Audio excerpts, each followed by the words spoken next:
What's up everybody, it's Joe with J Blake Photo, and in today's video we're going to be talking about the leaked specs and info that it looks like we're getting on the new Canon 1DX Mark III. I've got specs and I've got thoughts.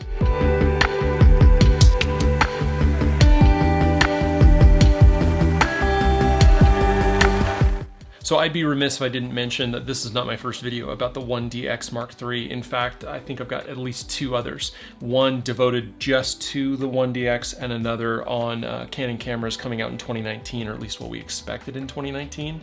And in both of those videos, I said that we should be getting a 1DX upgrade this year so that pros can get it in their hands before the Olympics next year. At the latest, I would say January or February of next year. Well, we're getting closer and closer to that time, and we're seeing more and more information leaking out, more roadmap info, more specs, more leaks, and it looks like we have a pretty good picture of what this camera is going to look like. And so I want to go through first just the specs of what we think we know, and then also kind of talk about my thoughts on what we were hoping for, or at least what I was expecting, and what we're actually getting. Canon Rumors claims that they have seen and handled the camera. While they didn't see specific specs or get to use the camera, they've had it in hand, and from what I understand, there's no change to the body of the camera. It's still the same large 1DX style that we saw in the Mark I and in the Mark II. It looks like there's going to be some modifications to the port layout. Some things have been moved around a little bit, but otherwise this camera is going to look and feel the same. For those who love this camera and love what it does and how it feels in the hand, that's going to be a plus. For people hoping for these kinds of specs, for these top-end specs in a smaller body that's a little lighter or easier to carry, this is not going to be good. So your mileage may vary. So between a handful of different sites on the internet, a number of other sources, and just the general rumor mill that's been kind of in a fervor over the last 24 to 48 hours, the specs have pretty much settled down and look like this. So it looks like we're going to get a 28.1 megapixel sensor, full frame of course. We're going to get dual Digic 9s. Now the Digic 9 would be a new chip. We've seen the Digic 8 a number of times, so I'm not surprised that we're going to be seeing the Digic 9 coming out soon, although noted by photorumors.com, this is the first time that we are going to be seeing a new chip released in a 1D series, although not the first time that we're going to see two chips paired together to increase speed. Looks like we're going to get a larger and improved LCD screen. I'm going to assume it's going to be a touch screen, non-flip out I'm sure, but it is noted that it is improved and a little bit larger, brighter, probably more dots packed in there. The rumor is that this is going to be getting a new battery, but Canon also just registered a brand new camera or in Asia with the same battery that's coming in the EOS R. The N series battery that allows for charging via USB-C. I think that's what we're going to see in this camera. We'll see the new battery. Now this is not going to be a mirrorless camera.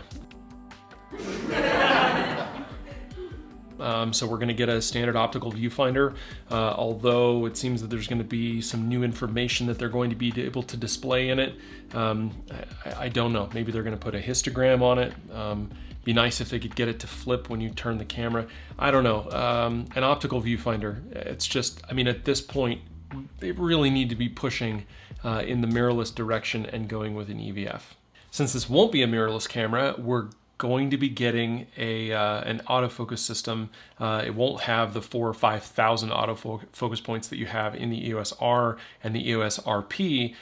It's going to have 61 cross-type autofocus points, which I'm really hoping that that is a typo. Because when I read that, I'll be real honest, I was super disappointed. Apparently they're going to be spread out a little bit wider, so maybe they'll cover the whole frame.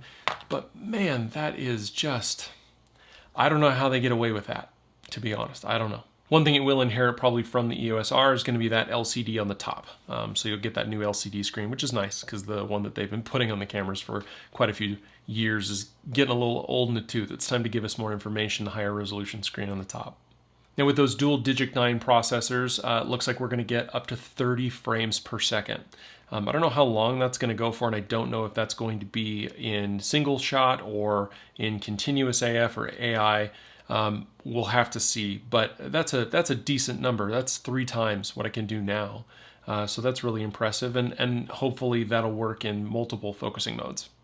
The one other rumor that seems to be pretty common is that it's going to come with IBIS.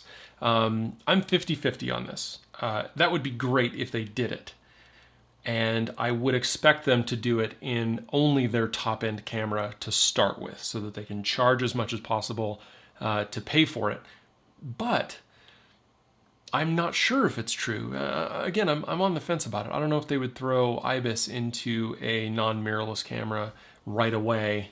We'll see if that's something that's going to happen, or if that's just something that people are really wishing that they would do. They've said they've been working on it. Maybe this is the camera that we get it on, and then in future cameras, it will kind of move down the line. All right, let me break in here real quick, because while I was editing this video, Jared Polin decided to launch his own video on the 1DX Mark III. Apparently he had a conference call with Canon, and Canon did give us just a little bit more information, which is that instead of 30 frames a second, this is actually going to be 20 frames a second in live view mode and 16 frames a second through the viewfinder. 20 frames a second is still very, very fast for a DSLR, but again, that's with the mirror locked up, so it's basically using the dual pixel AF like a mirrorless camera. The thing that he mentioned that I thought was new and interesting was the fact that they've actually increased the amount by some multiple of times the amount of autofocus computation that's going to be doing in the improved algorithms. So even though it's only got potentially the 61 cross type autofocus points, it will have improved autofocus, which is understandable. And last but not least, it looks like it's going to be shooting 4K high bitrate internal at 60 frames a second, and also give you the option of raw video being shot internally. Okay, back to me.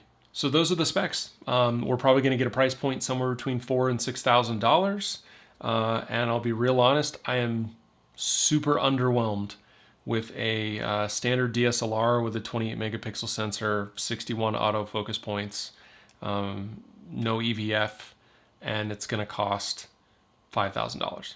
I'm a little bummed that this is what we're seeing. I'm really hoping it's wrong. Tell me what you think in the comments. Is this a camera that you think is going to be worth the flagship crown? I know we're probably going to get a 5D Mark V that's also going to be a DSLR and not mirrorless. Tell me what you think about this 1DX Mark III, and whether or not this is the direction you think that Canon should be going. Go and throw it down in the comments. Go and hit the like button if you like this video. Hit subscribe if you're not already. Go and hit the bell so you get a notification when I post new videos to YouTube. And follow me on Instagram. There's a link down here to follow me on stuff, but follow me on Instagram. Anyway, I hope you liked my, my rant and this info on the 1DX Mark III. I'll see you in the next video.